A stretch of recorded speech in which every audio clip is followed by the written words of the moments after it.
in absentia de la thèse de Maurice Audin, de la thèse de mathématiques, et qui est resté très vivant, ce réseau de mathématiciens, autour de Laurent Schwartz, autour d'autres, et d'un premier prix de mathématiques qui a été décerné pendant quelques dizaines d'années suivant l'action du comité Maurice Audin. Donc il était soucieux, Gérard Tronel, de maintenir une initiative parmi les mathématiciens. Il avait donc lancé ce prix franco-algérien de mathématiques qui a été attribué à plusieurs reprises à des chercheurs algériens et français, et il a animé cette association avec beaucoup de cœur et de passion jusqu'à sa maladie et son décès en août 2017. Petite parole significative, il avait choisi l'épitaphe qui devait figurer sur sa tombe, et cette épitaphe est la suivante: il a aimé les mathématiques, il s'est battu jusqu'au bout pour connaître la vérité sur la mort de Maurice Audin. Voilà, c'est ce qui est inscrit donc sur sa tombe selon sa volonté.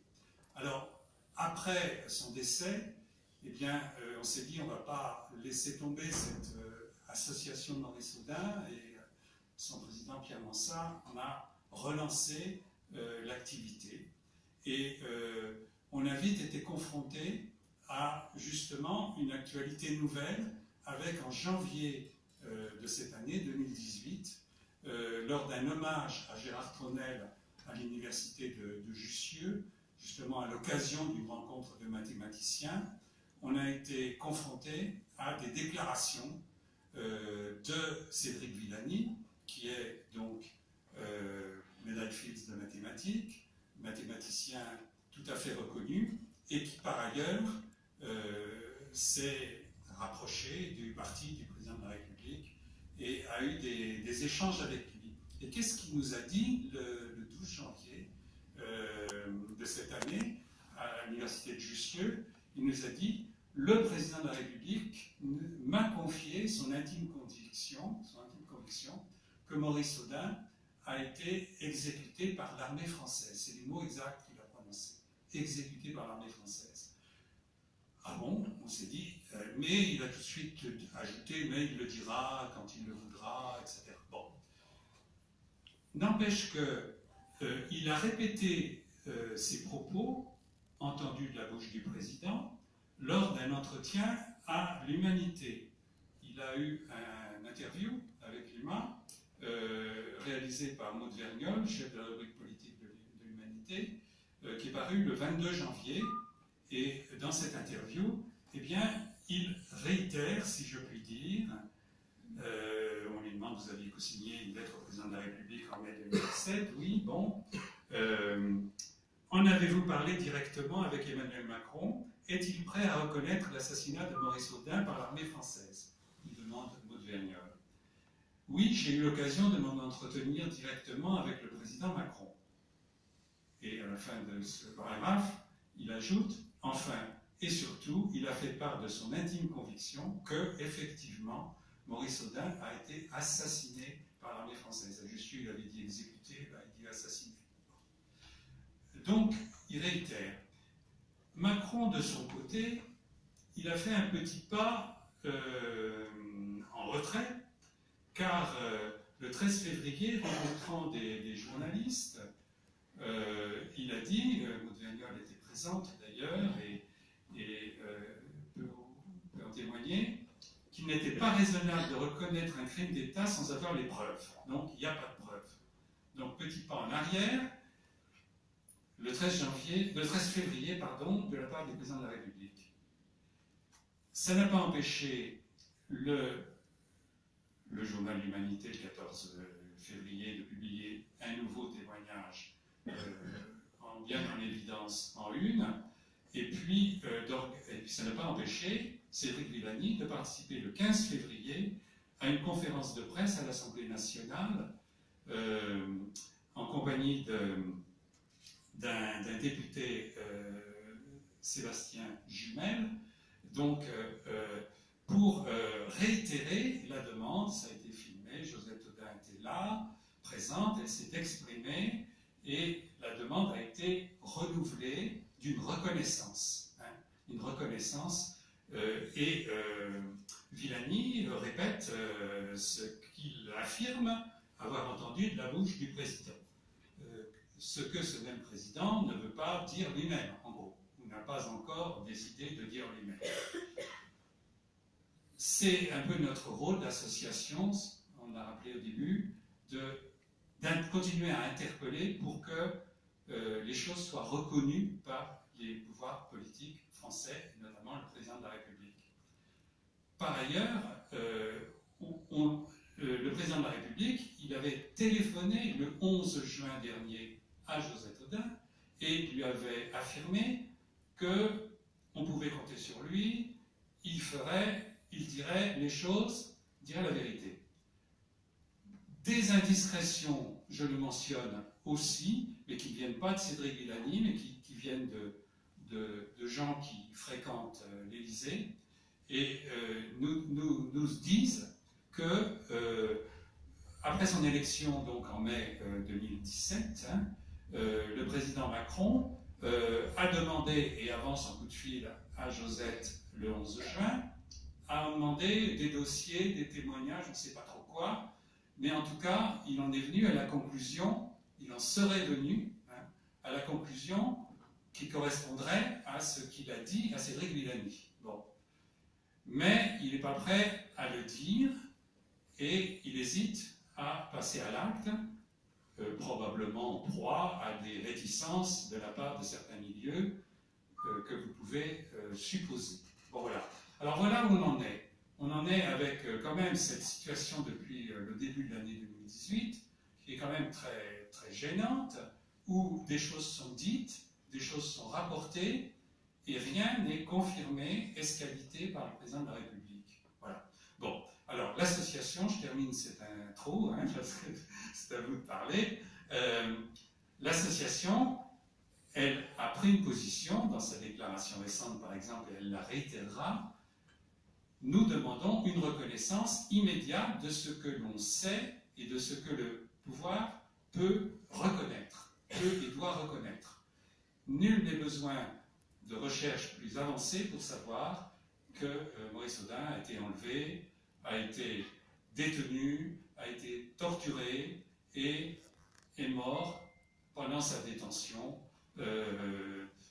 quels que soient les mensonges qui ont été ensuite exprimés sur son évasion ou voire d'autres thèses qui ont circulé. Bon, là-dessus, les historiens travaillent et discutent et échangent. Donc voilà où nous en sommes. L'association demande la reconnaissance de la vérité et un certain nombre de citoyens s'y joignent et on va le faire encore donc, le 11 juin devant sur la place Maurice Audin à Paris. Alors voilà, j'ai été un peu long dans cette intro. Je dirais simplement que nos trois intervenants sont des historiens qui ont travaillé sur cette période et j'en dis deux mots, mais je présente en plus le même. Sylvie Thénault donc, a beaucoup travaillé sur la justice pendant la guerre d'Algérie. Elle a travaillé sur la commission de sauvegarde, cette espèce d'écran de fumée mis en place par Guy Mollet pour, comment dirais-je, contrer les informations qui filtraient. Donc elle nous parlera de ces recherches. Et puis,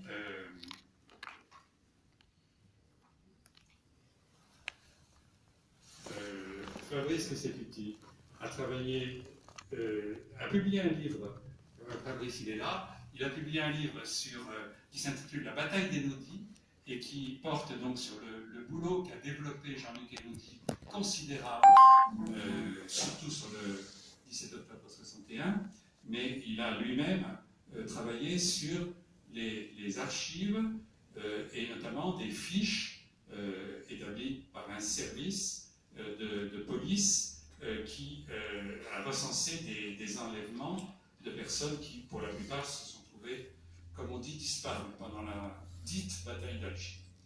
Et puis Pierre-Jean Le Foll-Luciani, lui, a travaillé sur les communistes pendant la guerre d'Algérie, tout particulièrement les communistes juifs. Il a fait un bouquin avec William Sportis, Le camp des Oliviers, et puis il a fait une thèse qui est devenue un bouquin, Les Juifs algériens dans la lutte anticoloniale, trajectoire dissidente. C'est un énorme travail. Il y a un très beau site internet aussi. Ouais, et un site internet également. Bon, voilà. Alors, 3 historiens, encore une fois, de leur recherche ne dépendent pas la demande de reconnaissance de l'État, elle est immédiate et elle est indépendante, mais n'empêche que les historiens essayent de comprendre l'enchaînement des faits et vont essayer de nous dire ce qui ressortent de leur recherche. Et d'abord, Sylvie Thénault, Armée et pouvoirs spéciaux, 1957. Oui, bonsoir à tous. Peut-être pour une petite précision après cette introduction de Gilles, je crois qu'il faut toujours souligner que les historiens ne sont vraiment pas les seuls à travailler sur cette histoire et sur la recherche de la vérité autour des circonstances de la mort de Maurice Audin, parce que je trouve que, d'abord, c'est la stricte vérité, et il y a 2 personnes récemment qui ont joué un rôle important, qui s'appelle Nathalie Funès, journaliste au Nouvel Observateur, et puis, enfin à l'Obs, pardon, et François de Marillac, documentariste, qui est parmi nous. Donc je crois que c'est un peu un piège aussi, le fait de toujours renvoyer aux historiens ce rôle, parce qu'en fait, sur le type d'enquête qu'il faut mener, si on est dans la logique de rechercher la vérité sur les circonstances de la mort de Maurice Audin, les méthodes d'enquête sont partagées entre des historiens et d'autres professions. Et je fais partie des historiens qui ne considèrent pas que le passé n'appartient qu'à des professionnels de l'écriture de l'histoire. Voilà, donc ça me semble important de le dire, et de quelque part de ne pas tomber dans ce piège qui consiste à dire laissons les historiens travailler, et avec ce pari, oui, tu peux montrer le livre de Nathalie Funès. Je vais montrer le livre de Nathalie Funès, Le camp de Lodi, qui est une recherche remarquable sur ce camp qui est l'un des camps d'internement mis en place en 1957 et qui concernait les Européens, parce que justement, oui, il y en a eu d'autres. Bon. Et François de Marillac qui est présent, il a fait donc ce film La disparition, qui est aussi un instrument remarquable pour faire des réunions notamment. Voilà. Alors, pour ma part, ce soir, j'ai choisi de présenter effectivement quelque chose qui est issu de mes recherches, puisque comme Gilles l'a mentionné, j'ai fait une thèse il y a maintenant longtemps, qui est parue sous le titre « Une drôle de justice, les magistrats dans la guerre d'Algérie » aux éditions La Découverte.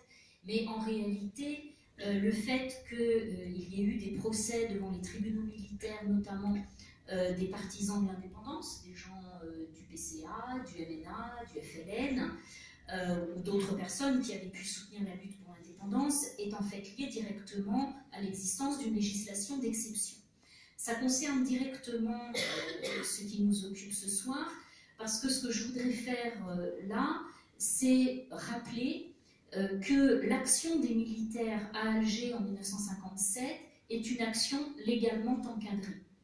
L'enjeu est fondamental dans le contexte présent, parce qu'en fait, c'est ce qui nous permet de soutenir effectivement une demande de déclaration de reconnaissance des responsabilités de l'État par le chef de l'État, parce que en fait, vous le verrez, et ce sera le fil directeur légal, une législation d'exception organisée depuis Paris par une loi votée au Parlement et des décrets signés par le gouvernement de Guy Mollet.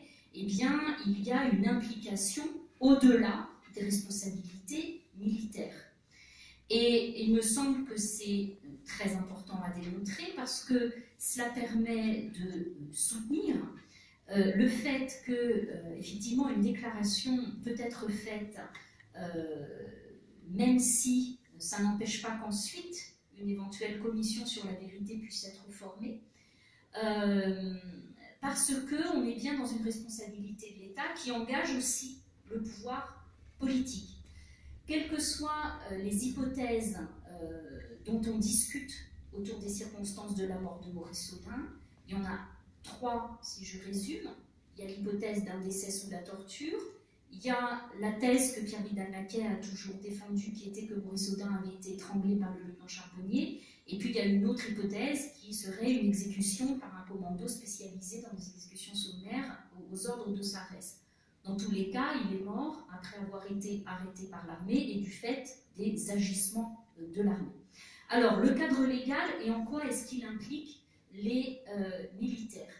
En fait, je vais revenir d'abord, dans un premier temps, sur la genèse des pouvoirs spéciaux, qui sont le cadre légal strict en jeu en 1957, et précisément sur des dispositions qui ont permis d'organiser ce qu'on appelait à l'époque un système arrestation-détention, dans lequel les militaires avaient les pouvoirs d'arrêter des personnes, de les détenir et de les interroger.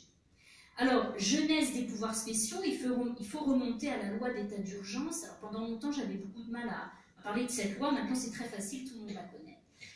Donc, il y a cet article 6 qui est projeté à l'instant, et qui indique que le ministre de l'Intérieur, dans tous les cas, et en Algérie, le gouverneur général, peuvent prononcer l'assignation à résidence dans une circonscription territoriale ou une localité déterminée, de toute personne dont l'activité s'avère dangereuse pour la sécurité et l'ordre public.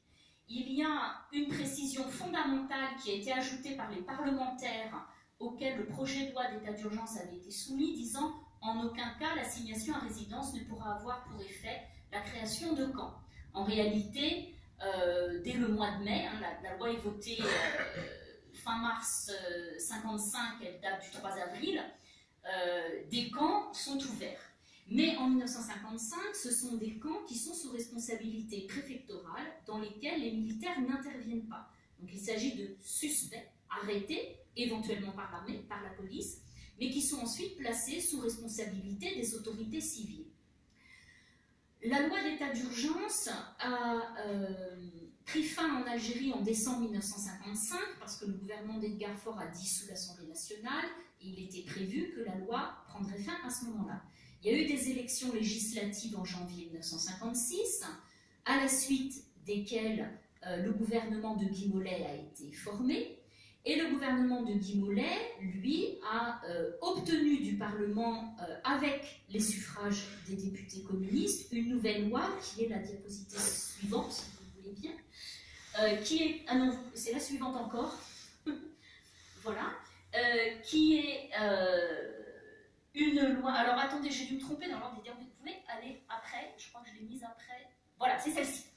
La loi 56-258 du 16 mars 1956, qui est connue comme étant la loi des pouvoirs spéciaux. Alors elle est très connue, mais souvent on ne prend pas beaucoup le temps de la lire. Hein.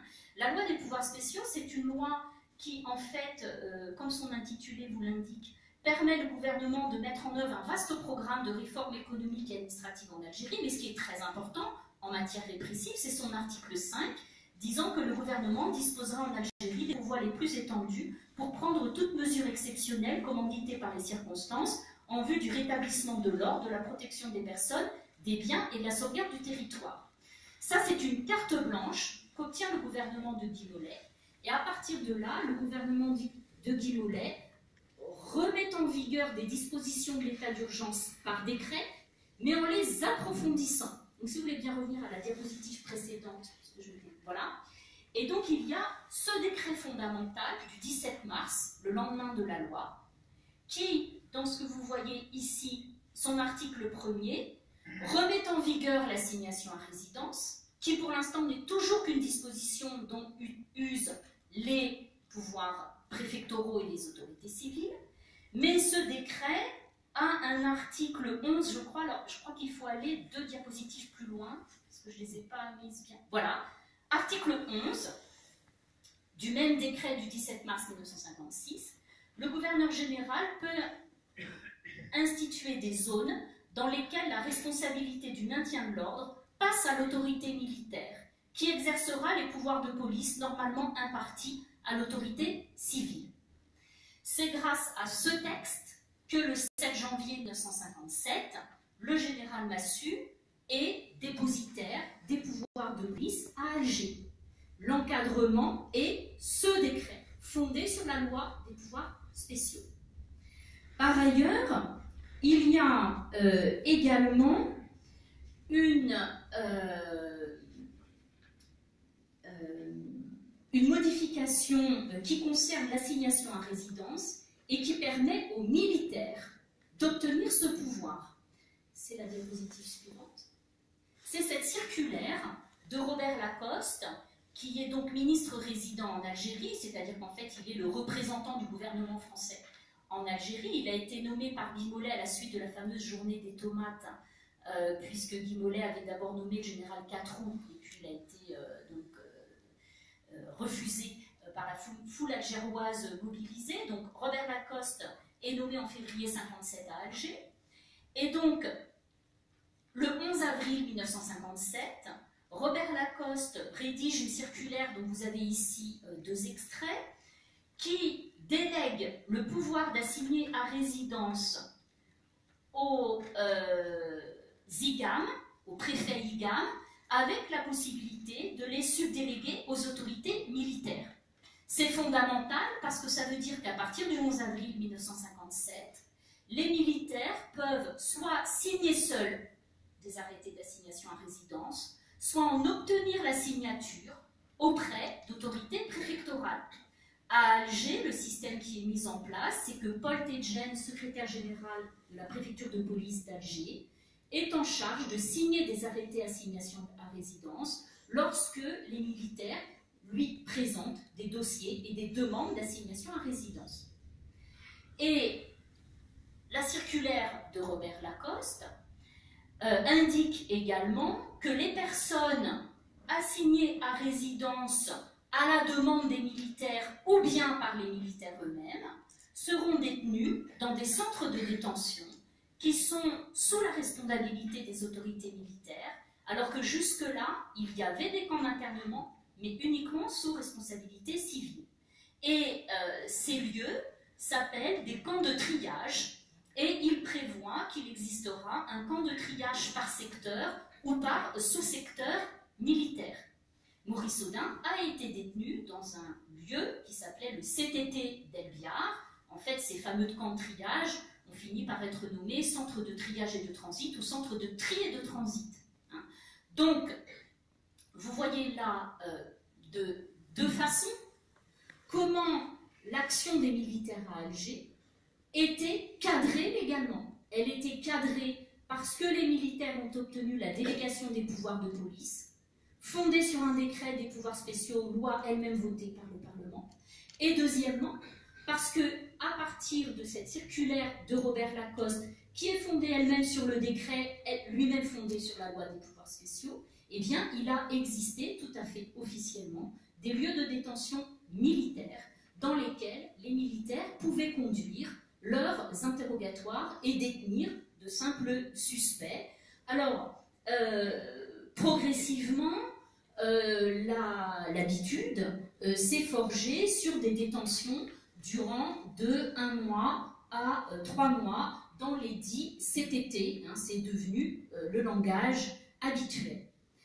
Alors, cette circulaire de Robert Lacoste, elle a été soumise à une double interprétation. On peut d'un côté y voir la volonté des autorités civiles d'essayer au minimum de savoir un petit peu ce qui se passait dans Alger, parce que Massu obtient les pouvoirs de police en janvier 1957, là on est en avril. Et qu'est-ce qui s'est passé pendant tout ce laps de temps? Ce sont des arrestations en masse, sans qu'il n'y ait de traces. Avec la circulaire du 11 avril 1957, Lacoste a beau jeu de dire que le système a pour but d'au moins obtenir un minimum d'informations, c'est-à-dire que lorsque les militaires viennent demander à Paul Tedjen un arrêté d'assignation à résidence, eh bien au moins, dans ces cas-là, on a une trace qui permettrait de dire qu'un tel est détenu à tel endroit par telle unité. Donc, c'est une circulaire qui a pu être présentée du point de vue des autorités civiles comme la volonté de non pas de cadrer complètement les actes des militaires, parce qu'on n'est pas innocent à Alger, on sait très bien qu'il y aura toujours des arrestations en dehors de tout cadre, mais au moins d'obtenir un minimum d'informations dans les cas qui sont déclarés. Mais évidemment, il y a une autre interprétation qui consiste à dire que en fait, les autorités civiles passent leur temps à courir après les militaires. Hein, courir après pour essayer de savoir ce qui se passe, qui elles détiennent et où.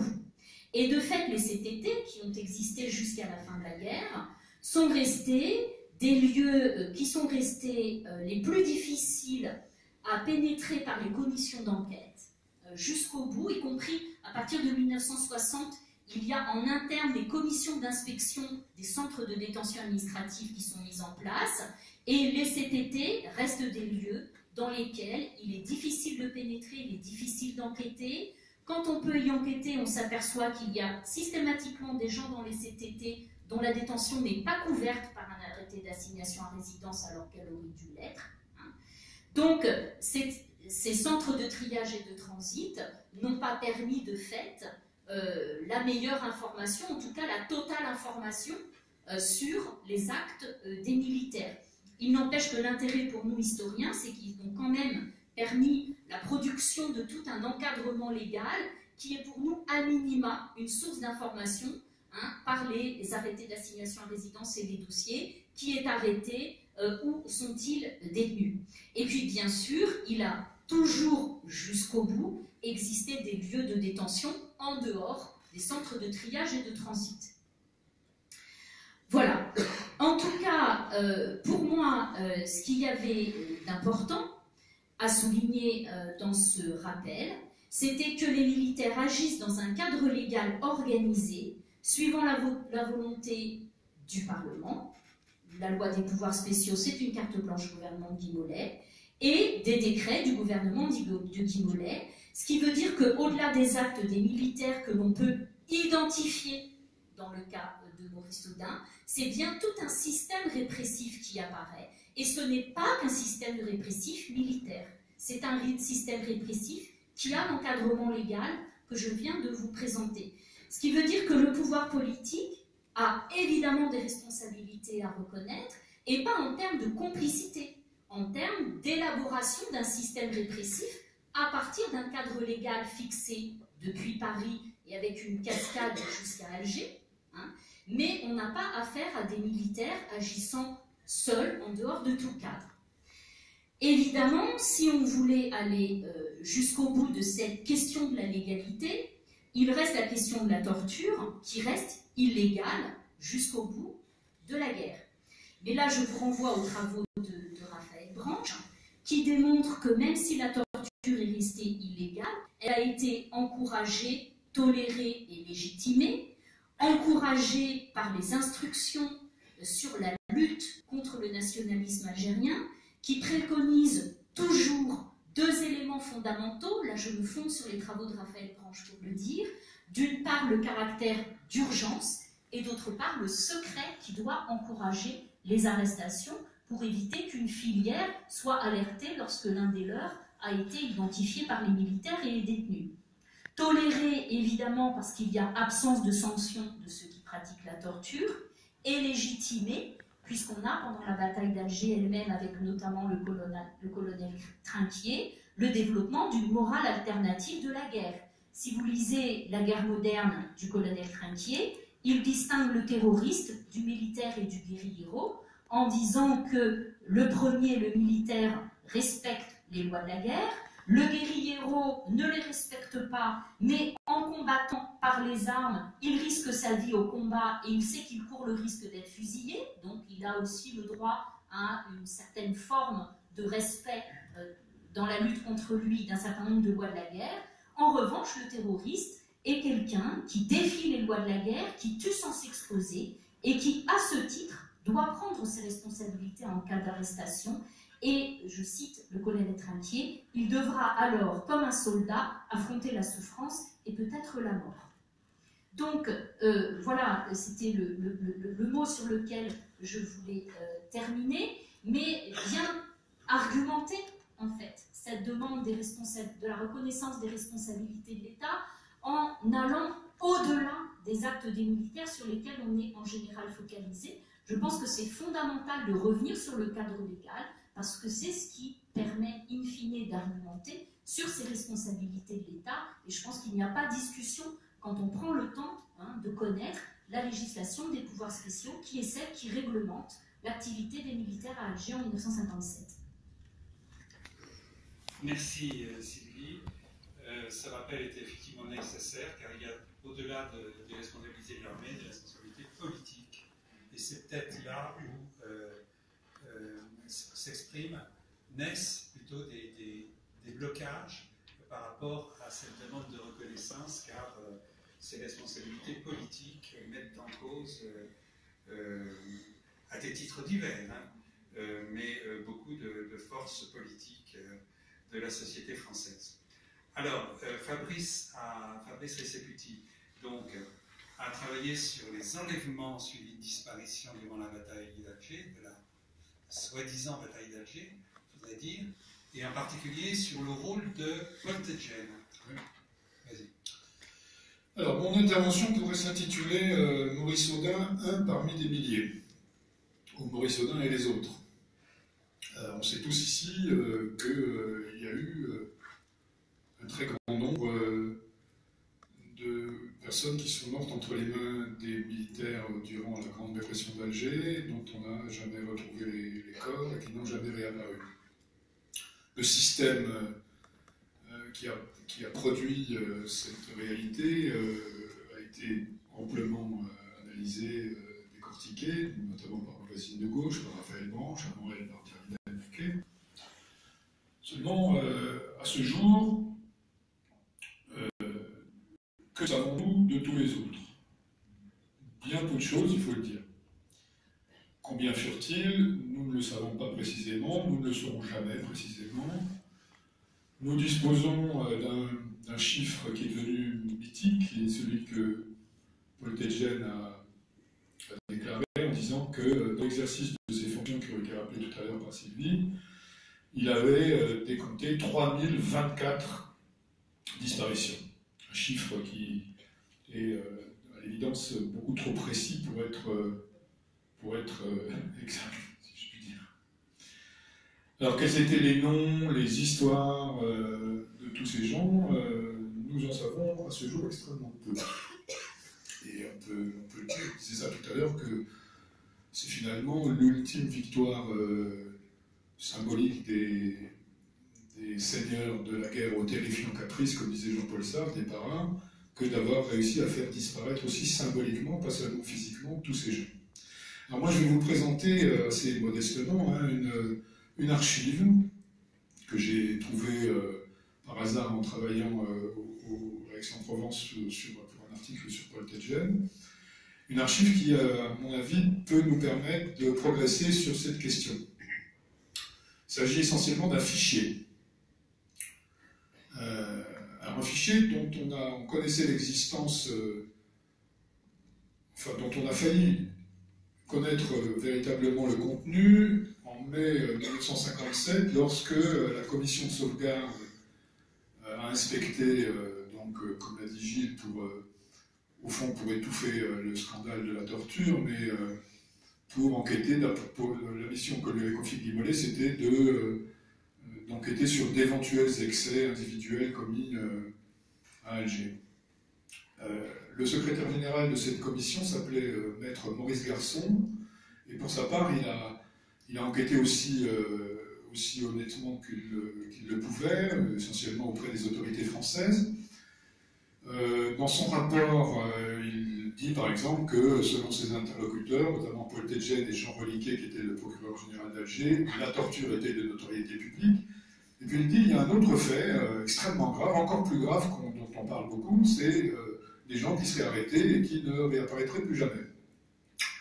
Il ne peut citer qu'un seul cas dans son rapport, un seul cas avéré, celui de Khaled Berwala, arrêté le 7 mars 1957, déclaré évadé le 10 et retrouvé dans un fût métallique rejeté par la mer près d'Alger, le corps réparti en 2 sacs, et portant d'évidentes traces de torture. ce Khaled Derouala avait été assigné à résidence et donc mort sous la responsabilité des militaires, ce qui avait provoqué l'ouverture exceptionnelle d'une instruction judiciaire et qui permettait donc à Maurice Garçon de le citer. C'est le seul cas qu'il peut citer. On a pu l'identifier par ses empreintes digitales, c'est ça? Je crois bien. C'est ce que tu dis, Antonin. Et Maurice Garçon dit, mais j'ai quand même essayé d'en savoir plus. Paul Tedjen m'a parlé d'un fichier qui serait tenu par la préfecture et dans lequel on recenserait des personnes arrêtées par les militaires et dont les familles n'ont absolument plus aucune nouvelle. Un fichier des disparus. Seulement, ce fichier, donc il leur réclame l'accès et on lui refuse cet accès. On lui refuse poliment, mais fermement. C'est Pierre Bolotte, qui est le directeur de cabinet du préfet Marais, qui vient chaperonner le responsable du service qui devait être auditionné, et qui l'empêche de parler, et qui dit à Maître Garçon, je suis désolé, on ne peut pas vous montrer ça, enfin bon, il doit le façon, et Maître Garçon conclut assez furibard, il conclut son rapport en demandant à la commission de sauvegarde d'exiger elle-même la communication de ce fichier, mais la commission de sauvegarde n'exige rien du tout, et ce fichier a été oublié, j'oserais dire presque jusqu'à ce que je tombe dessus par hasard. Alors, de quoi s'agit-il? Il s'agit en aucune manière d'une liste de gens qui seraient morts sous la torture ou par exécution sommaire entre les mains des militaires. Personne n'a jamais tenu une telle liste, et le préfet d'Alger, Serge Barret, moins que quiconque, parce qu'il était un acteur enthousiaste de l'opération militaro-policière qui se déroulait à ce moment-là. Il n'a jamais eu l'intention d'en archiver les crimes. Si on avait demandé au général Massu lui-même de faire une telle liste, il en aurait été certainement incapable, parce qu'il régnait une confusion absolument phénoménale, et lui non plus n'avait pas de liste. Donc c'est autre chose. Alors pourquoi on devait toutefois refuser cet accès à la commission de sauvegarde? Parce que, en fait, ce fichier démontre trois choses. Il démontre d'abord l'existence massive d'un mode opératoire de la terreur parachutiste à Alger, qui est ce qu'on peut appeler l'arrestation-enlèvement. Il montre aussi son impact terrible sur la population d'Alger. Deuxièmement, il montre que de toute évidence, l'autorité civile n'a plus aucun contrôle sur l'opération militaro-policière. Mon micro marche, hein? Oui. Et troisièmement, ce fichier comporte, dans une proportion qui est inconnue à ce jour encore, mais les noms d'un certain nombre de gens qui ne sont jamais réapparus. Vous pouvez passer à la première image? Allez, voilà. Alors, vous avez là une de ces fiches. C'est celle donc au nom de Maurice Audin.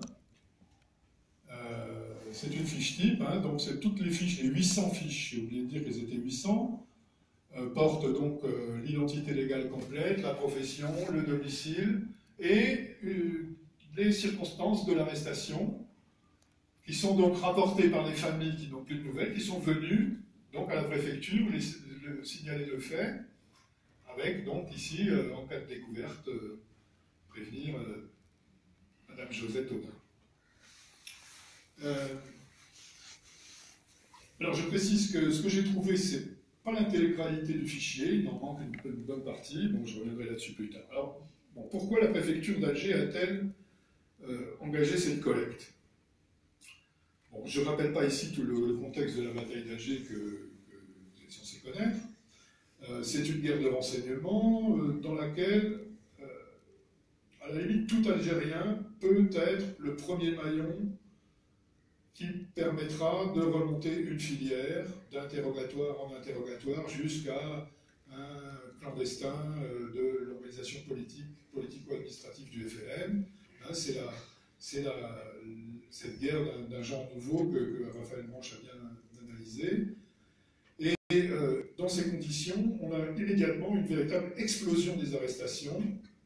Alors, par exemple, dès le 8 janvier, c'est-à-dire le lendemain de l'arrêté préfectoral qui transfère les pouvoirs de police à Massu, les paras raflent 950 personnes dans Alger en une journée, 290 d'entre elles sont emmenées pour interrogatoire, et donc détenues déjà, dans des lieux qui sont très souvent totalement improvisés, qui sont très vite des dizaines, c'est des écoles, des fermes, la piscine du stade municipal, enfin bon, la villa Sésigny, évidemment. Bon. En janvier, Lacoste dit il nous faut 20 000 places de plus. Vous pouvez passer la photo 2. Alors, il y a différentes méthodes pour arrêter. Je ne sais pas si on voit grand-chose. Non, il faut c'est rien. Alors, vous pouvez zoomer sur le bas de la fiche, s'il vous plaît. Alors ici, c'est Mostefa Ben Mohamed. Ici, on peut voir que lui, il a été arrêté parce que les parents ont mis la main sur les fichiers DRG.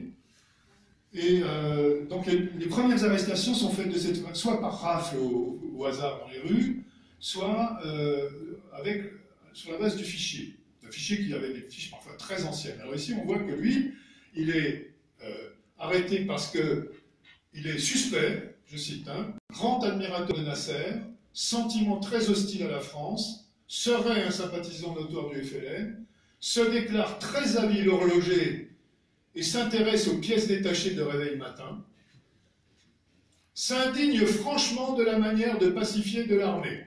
Ça, c'est le contenu de la fiche qui sert de motivation à l'arrestation de ce type. Et au-dessus à droite, on peut voir qu'il a été assigné à résidence au camp de Paul Cazel, au sud d'Alger, que son assignation à résidence a été annulée le 28 septembre. Il a été arrêté le 26 février, même, et qu'il est à ce moment-là en cours de libération. A-t-il été libéré? Nous n'en savons rien. C'est un exemple parmi d'autres. Deuxième image, ici.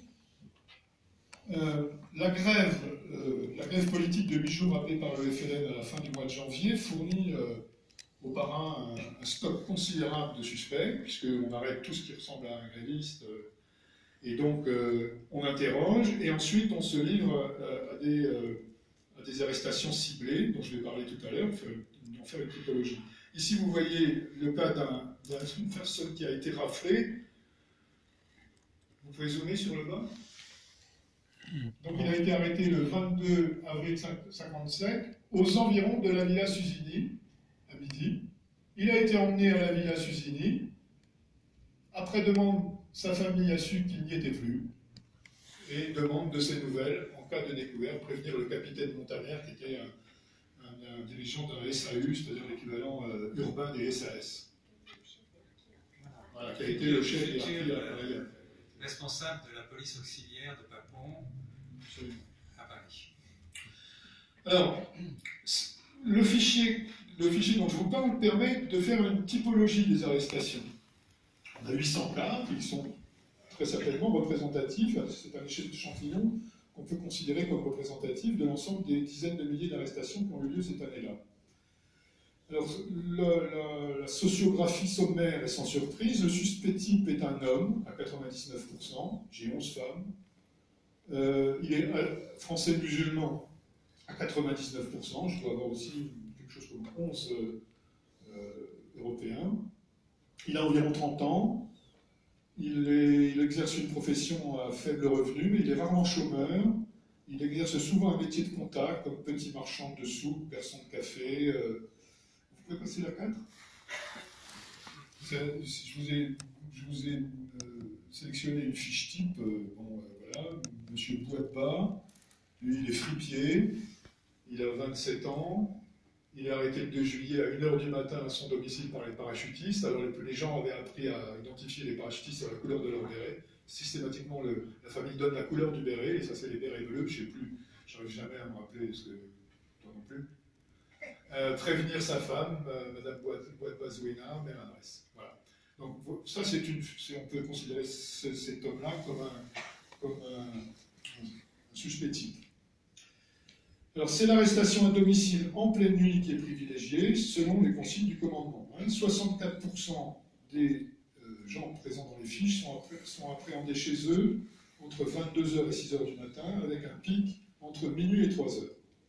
22% sont arrêtés sur leur lieu de travail et 14% sur la voie publique, donc généralement lors de rafles et de contrôles inopinés.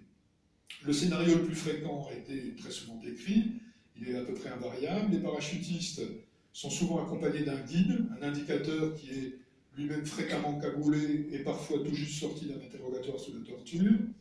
Ils prennent position dans la rue et sur les terrasses, ils enfoncent la porte, ils fouillent le logement, procèdent parfois sur place à un premier interrogatoire qui peut être violent.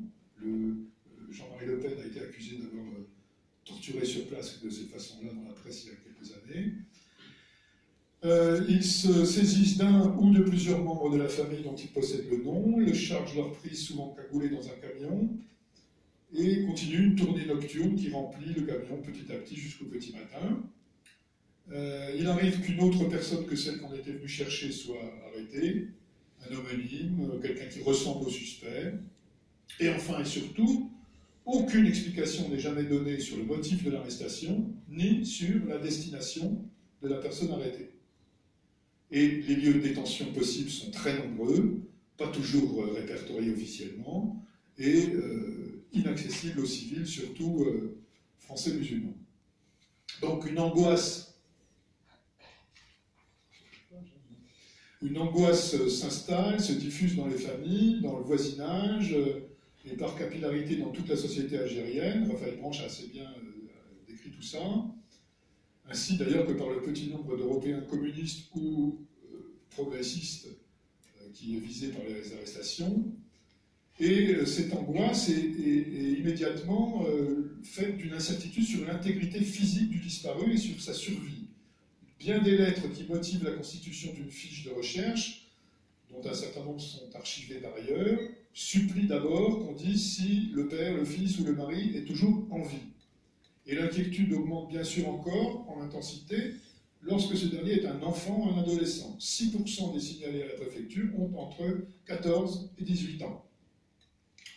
L'angoisse augmente aussi bien sûr pour devenir, comme dit Branche, une continuation de la torture par d'autres moyens, avec le temps d'absence qui passe. 20% des signalements faits à la préfecture sont faits 2 mois au moins après l'arrestation, jusqu'à 6 mois pour des arrestations datant du mois de janvier et signalées en juillet et en août. Mais 40% font état d'une durée d'absence de 1 à 15 jours, ce qui montre qu'on s'inquiète le plus souvent très rapidement du sort de la personne arrêtée. Avant de s'adresser à la préfecture, bien des épouses et des mères ont erré en vain de casernes en villa, de centres de tri ou d'hébergement en commissariat, en quête de nouvelles. Elles vivent bel et bien ce qu'on appelle une disparition inquiétante, dont elles savent qu'elle pourrait durer et même devenir définitive. Les conséquences en sont non seulement psychologiques, elles en sont aussi matérielles. Beaucoup de lettres, souvent écrites par un écrivain public, supplient les autorités de considérer que dès lors que l'homme de la famille a disparu, elles n'ont absolument, la famille souvent nombreuse, n'a plus aucun revenu et est plongée dans la misère. Alors, dans ce contexte, l'autorité civile ne peut rester sans rien faire très longtemps. Bien sûr, elle a elle-même organisé la répression, elle l'a encouragée à prendre cette forme en abandonnant sciemment tout contrôle sur ses modalités, elle se félicite de son efficacité, elle ne craint pas de protestation collective des Algériens, on ne peut pas aller manifester dans la rue à Alger à cette époque-là. Mais dès les premières semaines de l'opération, les pouvoirs civils sont destinataires de nombreuses interventions demandant instamment des éclaircissements sur la situation de personnes arrêtées. Des interventions d'avocats, d'amis ou d'employeurs européens des personnes arrêtées, de notables, d'anciens combattants algériens ou encore des SAU dont on vient de voir un exemple, mais aussi d'entreprises privées ou services publics qui ne savent pas quoi faire d'un poste vacant d'un employé ayant été arrêté, ou dont certains services, comme à l'hôpital d'Alger ou à la radio-télévision algérienne, dont certains services sont décimés par les arrestations. Et cette chute trop longue. Alors, je vais accélérer. Donc, l'autorité civile ne peut pas ne pas répondre, ou alors elle reconnaîtrait qu'elle ne contrôle vraiment plus rien. Et c'est pourquoi le 25 février 1957, on charge le SLNA, le service des liaisons nord-africaines, de lancer des avis de recherche. C'est-à-dire qu'on crée un service qui va recueillir, collecter les signalements d'arrestation, enlèvement, et va interroger les autorités qui sont censées savoir où se trouvent les gens, en premier lieu l'armée, mais aussi la police et la direction des camps, qui est censée donc répondre quelque chose, sur la localisation de la personne arrêtée. Alors,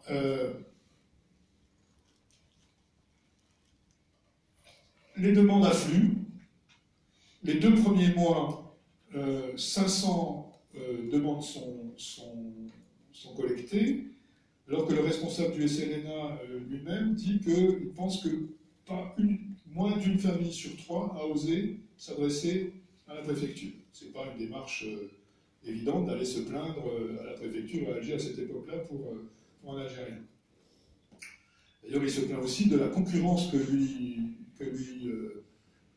fait Suzanne Massu, l'épouse du général, qui a créé un centre social qui fait le même travail auprès du général, et qui recueille aussi des plaintes. Donc beaucoup de collectes.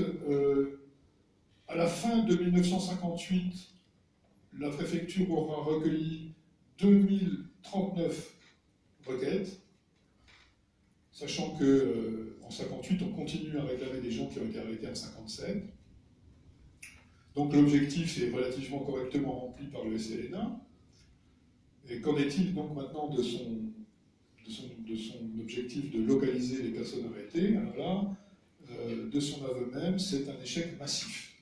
Dans 70% des cas, soit le commandement militaire n'a apporté aucune réponse à la demande des familles, pas de réponse du tout, soit sa réponse a été jugée insatisfaisante ou non valable par la préfecture. Et le responsable du SLNA se plaint amèrement du silence de l'armée et réclame qu'on fasse quelque chose parce que, dit-il, les musulmans sont mécontents et les avocats me disent que mon service ne sert qu'à donner le change. Vous pouvez passer la image 5 ? Alors ici, vous avez une statistique qui a été établie à la fin de 1958 qui détaille ce que je viens de résumer. Je ne peux pas entrer ici dans le détail, ça prendrait beaucoup de temps, des différents cas que j'ai pu relever dans les archives de ces réponses problématiques. On a par exemple Ahmed Kassem qui est déclaré libéré par Massu, alors que la presse a décrit son exécution sur la voie publique. Massu corrige illico sa réponse. On a des gens qui sont déclarés libérés par le général Massu et détenus par Madame Massu. On a des gens qui sont censés être à Paul Cazel, qui sont en fait inconnus à Paul Cazel. Bon, bref. On répond aussi très souvent par donc des libérations douteuses, des évasions en grand nombre, qui se multiplient étrangement en 1957, des évasions de lieux sécurisés, de tentatives de fuite au cours de transport, où les gens sont abattus. Et dans le cas où des gens sont déclarés abattus au cours d'un transport, il n'y a aucune enquête. Le rapport des militaires qui établit qu'on a bien fait les 3 sommations de rigueur suffit, et les familles doivent se contenter de cette explication. Et souvent, on ne donne pas de lieu d'inhumation. Donc, au total... Excuse-moi, je fais défense parce qu'il faut que Pierre-Jean puisse... Oui, pardon. Au total, donc, la préfecture d'Alger a apporté la preuve du fait que on ne peut pas dire, ou on ne veut pas dire ce que sont devenus des centaines de personnes. Et dernier point, donc, le fichier en question, et c'est pour ça aussi que la préfecture d'Alger ne voulait pas le communiquer, il était destiné à changer dangereusement de nature avec le temps. C'est-à-dire qu'au bout d'un certain temps, on allait s'apercevoir que les gens figurés dans ce fichier avaient été effectivement arrêtés et n'étaient jamais réapparus. Donc nous avons ici potentiellement une liste de gens qui sont des disparus comme Maurice Audin. Et on engagera la discussion peut-être après mon intervention. Nous réfléchissons au projet de publier cette liste, de lancer un appel à témoignages dans des conditions qu'on précisera plus tard. Voilà. On y reviendra hein, sur l'utilisation possible de cette liste en tant que mémorial des disparus, assassinés de la grande répression d'Alger et peut-être base de départ, de recoupement d'informations diverses. Tu nous diras un mot aussi du cahier vert, ouais. Hein, cette enquête qui... Non, mais je sais bien. Ensuite, dans les discussions, cahier vert qui a été édité notamment par La Cité Lausanne, dont l'éditeur Nils Anderson est parmi nous, et qui avait donc donné, avec une postface de Pierre Vidal-Naquet, une liste aussi, et c'était une liste de gens qui sont en août 59. Bon, tu nous en diras un mot. Alors, Pierre-Jean. Bonsoir. Donc, je vais traiter de la répression contre les communistes en Algérie entre 1955 et 1957. Alors, un petit cadrage rapide sur le Parti communiste algérien. En 1954, c'est un parti qui regroupe environ 12 000 adhérents. Et sa grande particularité, c'est qu'il a environ, pour moitié de ses membres, des Algériens musulmans, entre guillemets, et pour une autre moitié de ses membres, des Français d'Algérie, mais qui s'identifient comme Algériens, en tout cas pour un certain nombre d'entre eux. Il s'agit donc, à la veille de l'insurrection algérienne, de la deuxième force politique parmi les colonisés algériens. Mais après quelques mois de guerre, les effectifs de militants actifs du Parti communiste algérien se réduisent du fait de trois facteurs. D'abord, le passage à la clandestinité. Ensuite, un certain nombre de désengagements d'individus, soit qui ne souhaitent plus militer, soit qui vont passer au Front de Libération Nationale, donc au FLN. Et puis, troisième facteur, la répression. Alors, c'est à cette répression anticommuniste que je vais m'intéresser, en montrant qu'elle obéit à une chronologie et à des logiques qui sont propres, même si elle a des points communs, cette répression, avec la répression contre les nationalistes algériens, et puis avec la répression contre la population algérienne en général. Alors, je vais distinguer deux vagues de répression anticommuniste durant la guerre, en restituant leur chronologie et leur logique, ce qui permettra de situer l'arrestation de Maurice Audin et la mort de Maurice Audin aussi. Alors, la première vague répressive, on peut la dater du printemps et de l'été 1955.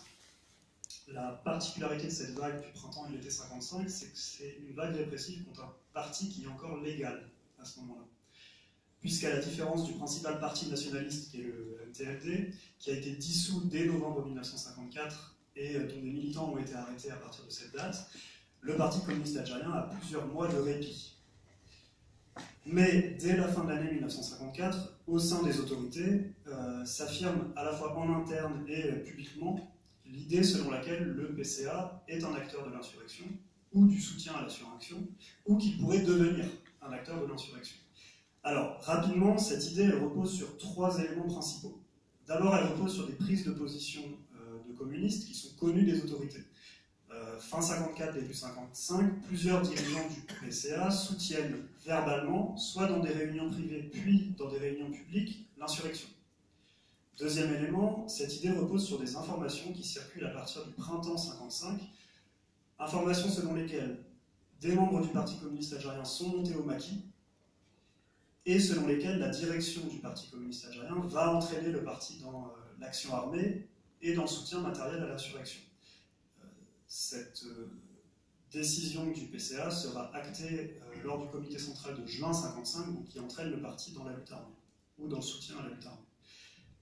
Enfin, l'idée selon laquelle le PCA est un acteur de l'insurrection, elle repose sur un anticommunisme qui est largement répandu au sein des autorités civiles comme militaires. Alors, parmi les autorités, finalement, certains croient sincèrement que le Parti communiste algérien a joué un rôle déclencheur dans l'insurrection, ou qu'il joue un rôle moteur dans l'insurrection. Et puis, il y en a d'autres qui vont plutôt mobiliser cette idée stratégiquement, pour se débarrasser des communistes, et puis pour inscrire l'insurrection algérienne dans la guerre froide, ce qui peut permettre d'obtenir des soutiens au niveau international. Alors, cette première vague de répression administrative, elle est rendue possible par ce qu'a montré Sylvie Thénault tout à l'heure, c'est-à-dire la loi sur l'état d'urgence d'avril 1955. Elle va se manifester par deux volets.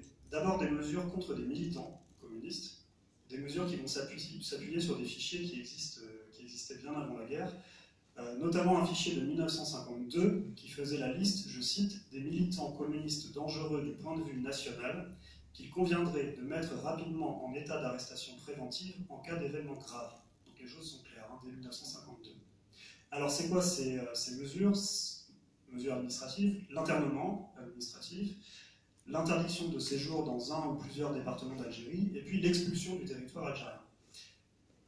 Au printemps et à l'été 55, ces mesures elles vont toucher quelques dizaines de communistes. À la même époque, il y a au moins 1000 militants nationalistes, supposés ou réels, qui sont touchés par ces mesures. Il n'y a aucun systématisme à ce moment-là dans ces mesures anticommunistes, parce que la plupart des dirigeants du Parti communiste ne sont pas inquiétés au printemps et à l'été 1955. Par contre, ce qui apparaît tout de suite, c'est un traitement différencié selon le statut juridique. On pourrait dire selon la race, entre guillemets. Puisque les militants qui sont de statut français-musulman, c'est-à-dire les militants colonisés, vont être généralement internés dans des camps. Alors que les militants qui sont citoyens français, c'est-à-dire les Français d'Algérie, eux vont généralement être interdits de séjour. Deuxième volet de cette première vague, les mesures à l'encontre du Parti communiste, cette fois plus seulement à l'encontre des militants.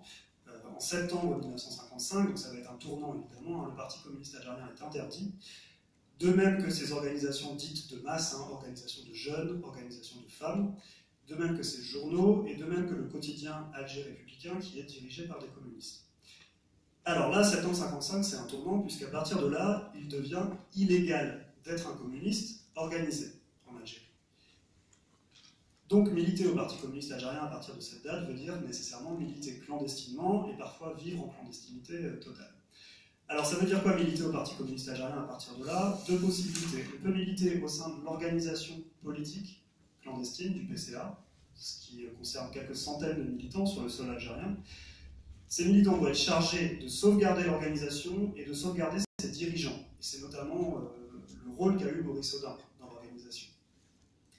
Ils vont être chargés aussi de diffuser la propagande, de diffuser les idées du Parti communiste algérien, et puis enfin, ils vont être chargés de soutenir matériellement l'insurrection. Deuxième possibilité, les communistes peuvent militer au sein des organisations armées communistes qui sont mises en place courant 1955 et qu'on nomme les combattants de la libération. Ces combattants de la libération, ils regroupent une centaine de membres en 1956, dont une partie vont être versés au FLN, à l'Armée de Libération Nationale, à l'été 1956.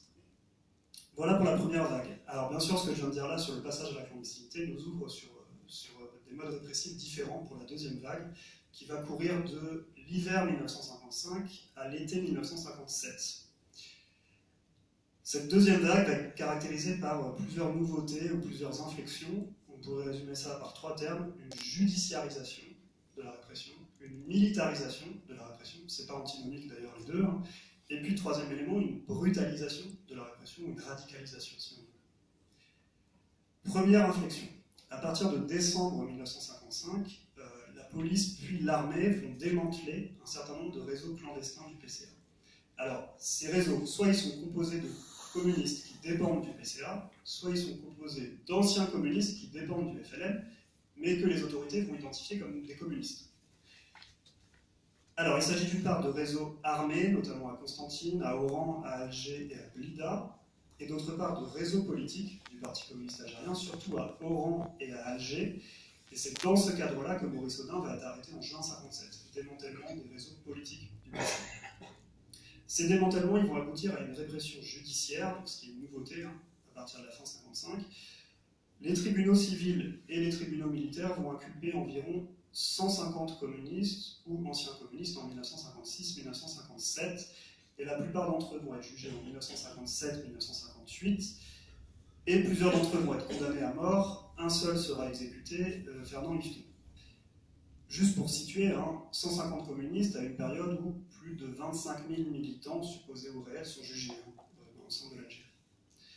Deuxième inflexion, induite par la loi sur les pouvoirs spéciaux de mars 1956. Excuse-moi, un seul Européen communiste, parce que il y a à Bernard Taleb ou des gens que... Il n'était pas communiste. Il n'était pas communiste, il était CDL. Taleb, c'est un des... Il était de la zone autonome du FLN. Oui, Et mais il y en a qui passent de l'un à l'autre. Oui, mais il n'a Mais pas pas été de- communiste, hein. Il n'a jamais été encarté au PCR. Il a pu être influencé, mais il n'en était pas. Ouais.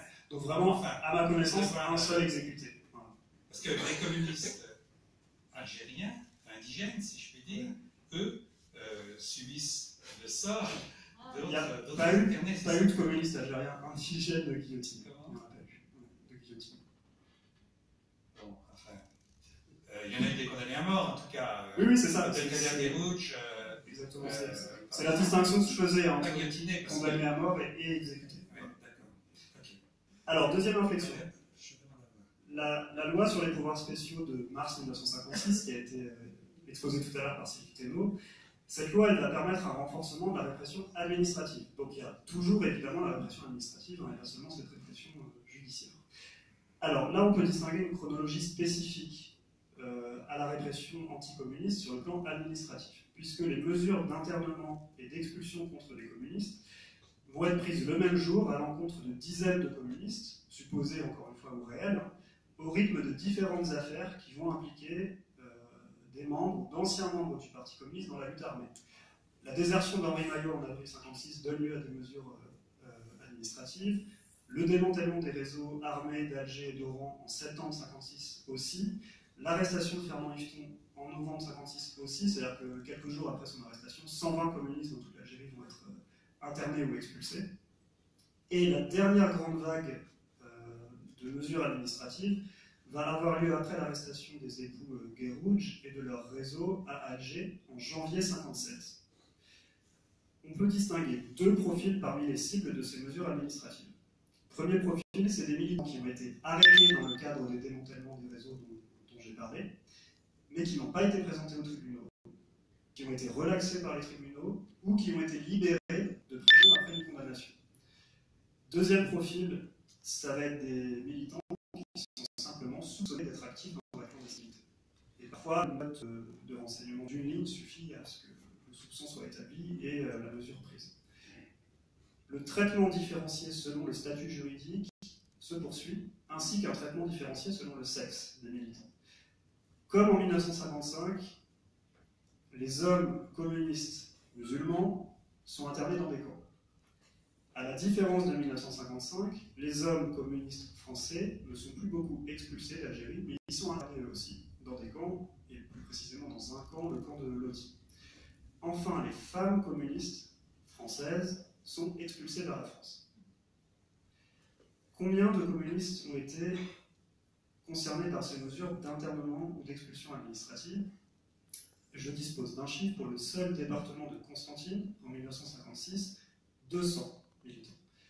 Le département de Constantine, c'est le département où le PCA était le moins implanté. Alors, on peut supposer, du coup, peut-être qu'on atteint 1000 militants, en tout cas voilà, plusieurs centaines sur l'ensemble de l'Algérie, à une époque où environ 15 000 Algériens sont l'objet de mesures répressives, hein, en 1957. Alors, à propos de cette répression administrative et de la répression judiciaire, on voit que les arrestations de Georges Adjadj, Maurice Audin et Henri Alleg, ces trois arrestations qui fonctionnent ensemble, en juin 1957, elles surviennent à un moment où le gros de la répression anticommuniste est déjà passé. C'est-à-dire que la dernière grande vague de mesures administratives elle a eu lieu en janvier 1957, le dernier grand démantèlement de réseau politique il a eu lieu en mars 1957, et le dernier grand démantèlement de réseau armé en mai 1957. Ce qui veut dire qu'au moment de l'arrestation de Maurice Audin, les communistes actifs qui n'ont pas encore été touchés par la répression ne l'ont pas été pour plusieurs raisons. Soit parce qu'ils sont en clandestinité totale, c'est le cas d'Henri Alleg et d'autres dirigeants ou militants de base. Soit parce qu'ils sont l'objet de fiches de renseignement, mais sont considérés comme non actifs, ou sont épargnés par une mesure d'internement, sans que l'on sache pourquoi. C'est par exemple le cas de Georges Adjadj, qui sera arrêté en juin. Troisième possibilité, ils n'ont pas été l'objet de fiches de renseignement, c'est le cas de Maurice Audin, ce qui nous indique, mais on le sait, hein, qu'au moment de son arrestation, Maurice Audin n'est pas considéré a priori comme un personnage important, mais il est considéré comme quelqu'un qui peut mener à des personnages importants à l'intérieur du PCA. Troisième inflexion, cette période, c'est une période d'usage massif de la torture par la police, puis par l'armée, lors des démantèlements des réseaux communistes. Alors cette systématisation, elle est particulièrement claire à Alger, à partir de janvier 57, hein, quand l'armée dispose des pouvoirs de police. Alors cette fois, les communistes, ils sont torturés sans distinction d'origine, sans distinction de genre, sans distinction aussi de rôle politique. C'est-à-dire qu'il y a des hommes, des femmes qui sont torturés, des Algériens musulmans, des Européens, des Juifs d'Algérie, des Français d'origine métropolitaine, des individus dont l'armée sait qu'ils ont un rôle mineur, des individus dont l'armée pense qu'ils ont un rôle majeur, etc. Alors, les communistes torturés, il y en a plusieurs dizaines, ils représentent numériquement une petite partie des milliers de torturés par l'armée pendant la guerre. Mais les tortures que les communistes subissent font l'objet de plusieurs affaires en métropole, dès avant les affaires Alleg et Audin. Si ces tortures subies par les communistes font l'objet d'affaires en métropole, c'est sans aucun doute parce qu'il s'agit de communistes qui disposent de relais en France, et aussi parce que des non-musulmans sont torturés parmi ces communistes, de plein droit. Deux affaires avant l'affaire Alleg et Audin, l'affaire des torturés d'Oran, septembre 56, qui concerne des communistes, et l'affaire dite des enseignants d'Alger, mars 57, qui concerne aussi des communistes. Quatrième inflexion ou nouveauté, et je terminerai là-dessus, à partir de mars 1956, des communistes sont assassinés par l'armée. Alors je dis assassinés, c'est-à-dire que j'exclus de cette catégorie les maquisards qui sont tués au combat, et j'exclus aussi de cette catégorie ceux dont on ne sait pas s'ils ont été assassinés. Alors ils sont peu nombreux, ces communistes assassinés. D'abord, il y a quelques maquisards communistes, y compris des maquisards d'origine européenne, qui ont été capturés au maquis et exécutés après capture. Et puis, il y a d'autre part au moins 2 militants des réseaux politiques urbains, pas des réseaux armés, hein, qui ont été abattus avant tout interrogatoire par l'armée. Alors, ces morts-là, elles ne sont pas cachées par les autorités. Elles ne sont pas non plus forcément revendiquées publiquement, hein, mais elles ne sont pas cachées. Elles sont connues, à la différence des morts de ceux qui vont être présentés comme des évadés. À ma connaissance, il y a 2 communistes qui sont morts durant leur détention par l'armée, alors que de nombreux militants et dirigeants du Parti communiste sont passés entre les mains de l'armée, notamment à Alger en 1957. Ces 2 communistes morts durant leur détention par l'armée, c'est Boris Audin en juin 1957, et quelques semaines avant lui, Omar Djeghri en mars 1957, et tous les 2 sont déclarés évadés. Alors il y a 3 grandes différences entre les cas Djeghri et Audin. D'abord, des militants qui étaient séquestrés dans des cellules voisines d'Omar Djeghri disent l'avoir entendu suffoquer et avoir su tout de suite qu'il était en train de mourir. Deuxième chose, des tortionnaires auraient explicitement menacé d'autres militants du même sort qu'Omar Djeghri. Donc ils auraient reconnu verbalement, à ce moment-là, qu'il était mort, et qu'il était mort des suites des tortures, avant, par la suite, de maquiller cette mort en évasion. Il y a un rapport qui va être établi disant qu'il s'est évadé. Et puis Omar Djeghri aussi, troisième différence avec Audin, c'est que les tribunaux militaires ne prennent même pas la peine de l'inculper. Voilà, il disparaît complètement, y compris du circuit répressif. Alors, comme l'ont montré les interventions précédentes, replacée dans le contexte des pratiques répressives de l'armée française, la mort de Maurice Audin n'est pas exceptionnelle. Mais dans le contexte de la répression anticommuniste, on peut dire qu'elle est exceptionnelle, qu'elle est même tout à fait exceptionnelle, mais qu'elle est aussi d'une certaine manière dans le contexte de la répression générale, en ce sens qu'il est le seul Européen qui a été déclaré évadé. Même s'il faut signaler, et je reviens au cas de Omar Djeghri, qu'au moment où Djeghri a été torturé et mort, l'armée croyait qu'il était français. Plus précisément, il avait un pseudonyme, une fausse carte d'identité, au nom de Simon Sportis, donc il était identifié même comme le beau-frère de l'ancienne députée Alice Sportis. Donc il est mort comme français, si vous voulez, et puis sa mort a été découverte, son identité, excusez-moi, véritable a été découverte après sa mort. Alors, finalement, ce petit nombre de communistes et d'Européens qui ont été tués après leur arrestation par l'armée, elle interroge. Est-ce que c'est simplement un résultat de la faible proportion de communistes et d'Européens parmi les personnes arrêtées? Ou est-ce qu'il y a eu une volonté délibérée de ne pas faire de victimes parmi eux, qui pourrait trouver sa source dans la réactivité des milieux politiques métropolitains quand ces catégories, communistes ou européens, étaient visées? Je vous remercie. Merci Pierre-Jean. Alors voilà trois éclairages d'historiens qui travaillent sur cette période. Encore une fois, ça ne nous empêche pas de demander la reconnaissance de ce que l'État doit reconnaître. Mais enfin, c'est important aussi d'éclairer tout ce contexte et de comprendre un certain nombre de faits qui peuvent être liés à cet épisode et peut-être aux résistances de l'État à reconnaître les faits. Bon. Donc, à vous la parole, on a un petit temps d'échange possible. Sylvie doit partir vers 20h, à 20h, précise. Donc, s'il y a des questions qui s'adressent à elle, on peut commencer par celle-là. Et puis, tous ceux qui ont des interventions à faire ou des questions à poser peuvent les formuler. À vous la parole. Alors, je ne sais pas s'il y a il y a un micro. micro. Oui, est-ce qu'on m'entend là? Oui, On m'entend dans toute la pièce. Bon, très bien. Merci. Oui, bon, je m'appelle Jean-Pierre Raoult, membre de l'association Maurice Audin et du BRAP. Bon, moi, ma question s'adresse essentiellement à Fabrice. Ce qui me frappe toujours, et qui, toute proportion gardée, me frappe également actuellement dans la politique menée vis-à-vis des migrants, ce sont les mélanges simultanément d'horreur et d'incohérence. Et donc, c'est très frappant dans ce que vous avez décrit, la manière dont on a l'impression que sont mises en place à la fois des structures de contrôle et puis elles font une partie de leur travail. Donc, dans quelle mesure cette incohérence est-elle voulue, est-elle entretenue?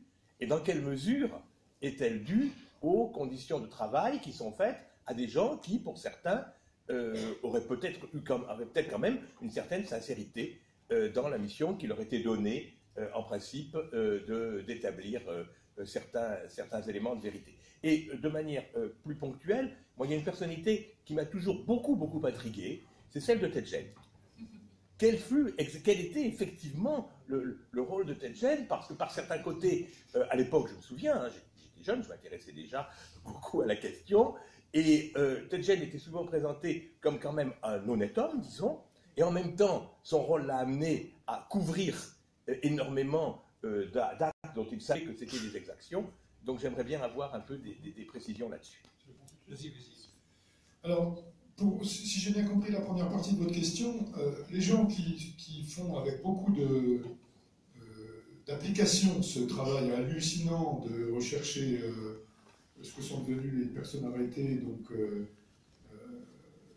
par l'armée, ce sont des gens qui croient, d'ailleurs c'est le cas aussi de Paul Ted Jen, qui croient à la politique de pacification